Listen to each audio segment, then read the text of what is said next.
Pemirsa, hujan ekstrim yang terus mengguyur wilayah Sumatera Barat sejak pekan kemarin memicu bencana banjir dan longsor di sebagian besar daerah.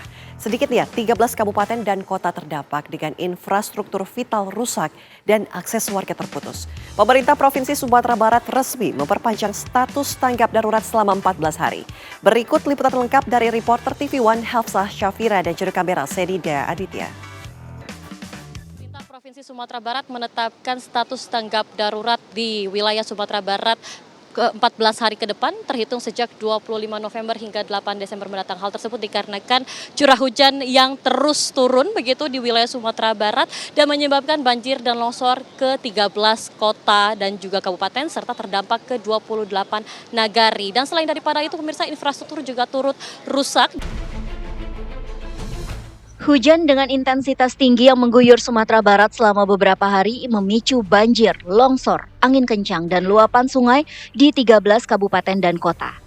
Data BPBD menyebutkan bencana hidrometeorologi tersebar di Padang, Padang Pariaman, Agam, Tanah Datar, Kota Pariaman, Pesisir Selatan, Solok, Padang Panjang, Pasaman, Pasaman Barat, dan sejumlah wilayah lain. Bencana ini tidak hanya merusak permukiman, tetapi juga menghantam infrastruktur vital yang selama ini menjadi urat nadi mobilitas warga. Di Kota Padang, sejumlah jalan amblas dan permukiman terendam banjir hingga 1 meter.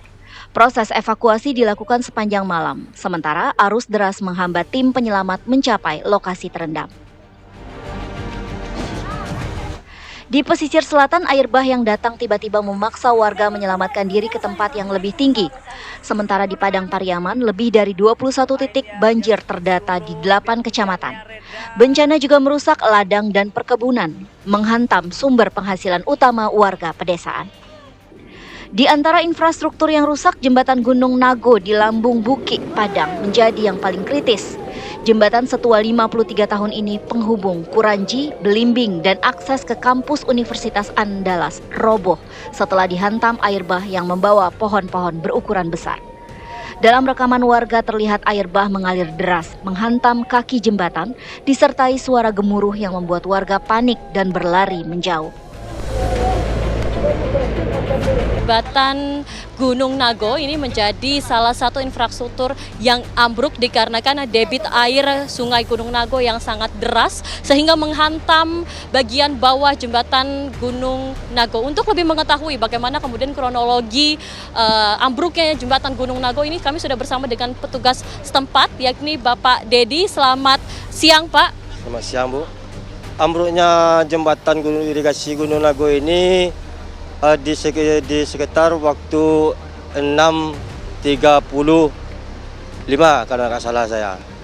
Jembatan irigasi Gunung Nago ini menghubungkan daerah Kapalokoto ke Lambung Bukit, ke Kuranji, ke Belimbing, bisa sampai ke untuk masyarakat yang akses jalan ke Sungai Lari juga.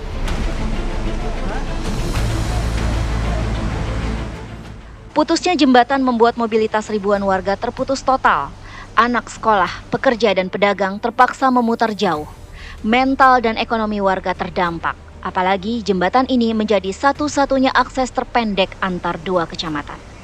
Di wilayah lain, tim BNPB dan BPBD masih menunggu cuaca membaik untuk membersihkan material longsor yang menutup jalan dan menghambat bantuan masuk ke desa-desa terisolasi.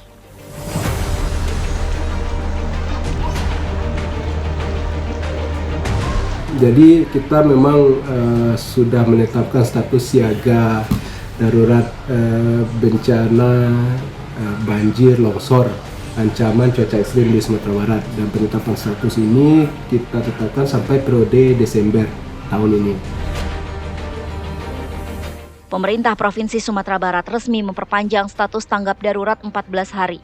Fokus pada pemulihan sarana publik, pembukaan akses jalan, perbaikan jembatan, serta penyaluran bantuan ke wilayah yang masih terisolasi. Di tengah ancaman cuaca ekstrim yang masih berlanjut, warga diminta tetap waspada karena potensi banjir dan longsor masih bisa terjadi sewaktu-waktu. ini merupakan akses utama para warga Kecamatan Pau untuk melintas, sehingga memang perlu adanya peralihan arah, begitu peralihan jalan untuk menuju ke jembatan Karunji. Demikian informasi yang bisa kami sampaikan saat ini dari Padang, Sumatera Barat. Hafsah Syafira, Senida TV One mengabarkan.